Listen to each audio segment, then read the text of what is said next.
Hello and welcome back to Conversation Corner. Hope you've enjoyed the content on my channel so far, and if you're new to my channel, you're going to watch an interesting video, so stay tuned. Today, I want to talk about what is the missing aspect of looking inward that absolutely no one is talking about, and you're going to really be fascinated. If you've been watching a lot of YouTube and if you've been accessing a lot of Instagram, nowadays a lot of people talk about mental health. And when we talk about mental health, a huge aspect of staying mentally well is staying away from people who bring us a lot of stress, grief, tension, etc. Now, all these videos that talk about these aspects are talking about certain behavioral traits or patterns in other people that can cause us anxiety, stress, etc. Now, if everyone is only talking about people who are causing this in us, who are causing us to feel stressed or anxious through their behavior, that really begs the question of who is the one perpetrating the same. If everyone is a victim, who really is the victimizer? This is a question that is really worth pondering upon because all these behaviors that we highlight as problematic in other people, very rarely do we see the chance of someone confessing to possessing those traits. And when we do not see that happening, we generally believe that it's always the other person's fault. Now, keep in mind that although you are yourself, in the eyes of somebody who is not you, you are the other person. So on and so forth for everyone you know.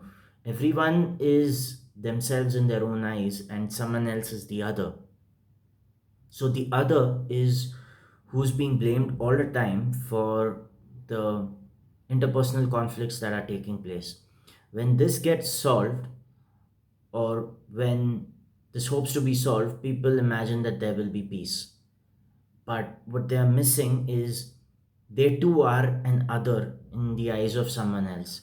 And the question they need to be asking themselves is, are they demonstrating those behaviors that they condemn? Let's say you hate people coming late. Are you coming on time 100% of the time? And if not, why not? Do you hate people not keeping their word, but you don't keep your own word? Then that may be something to look at. There is an innumerable amount of blame that can be assigned to someone else, but it takes a lot of work and effort to look the man in the mirror. When we take accountability for what we do, we have to confront the possibility of being wrong, of being mistaken, of not having acted in the best interests of ourselves and others. And this is a task that most of us would not like to take because this messes up with the image of self competence and perfectionism that we are encouraged to build since childhood. Whenever you admit to a flaw in yourself, a part of you feels incompetent.